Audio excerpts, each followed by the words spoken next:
Hürmetli vatandaşım, nöbetçilikimizle başlayımız. Cenubi Cungo deniz meselesi de Cungo taraf ve Amerika taraf özünün gepini kıldığı mavzulu haber. 5. ayının 17. günü Amerika avazının Xitay Tel programısı da ilan kılındı. Haber mındak başlandı. Beijing Amerika Koşmuş Ştatlar Devlet İşler Katibi John Kerry Efendi haftanın 6. günü Şembe Beijing'de ziyarette bulundu. Amerika taraf bilen Cungo taraf Cenubi Deniz meselesi boyunca okşaş bulmagan köz kararlarını ifade edildi. Lekin iki devlet tedbir kollanıp ciddilikte pasaytip muqimlikni ilgari surishni bir-biriga murojaat qildi. Cenubi Deniz'de talaş tartış buluvatkan rayonlarda Cungo'nun zor ko'lamda oral yasavatkanlığı Amerika Qo'shma Shtatlarining qattiq diqqat qilishini keltirib chiqardi.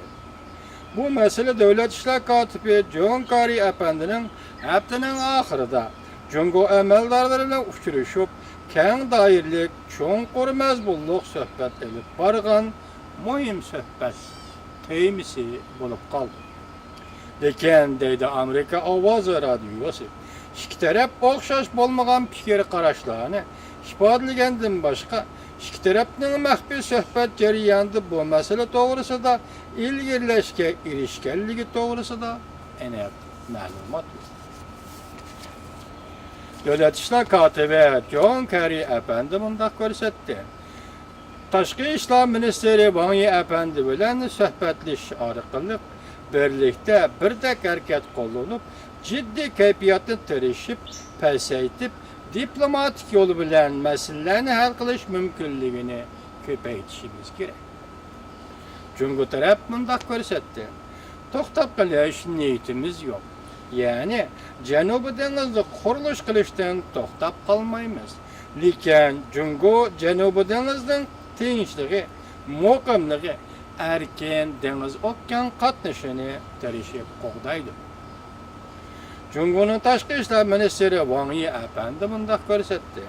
Biz o'zimizning egilik huquqini, zimin putunligini qo'g'daymiz. İrademiz taşdek mustahkam. Tebrenmeyimiz. Devlet İşler Katibi John Kerry Efendi yakşembe günü Reis Xi Jinping ile görüştü. Xi Jinping mundaq ko'rsatdi. Aramızda meseleler mevcut bolsun mu?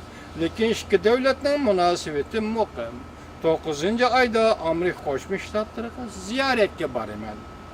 Demek Amerika Qo'shma Shtatlari hukumati bilan Cungo ikki taraf Cenubi Deniz meselesi bo'yicha bu qatim Beijing'de o'tkazilgan suhbatda ikki taraf, ikki devlet o'zining gapini qildi deb ko'rsatdi.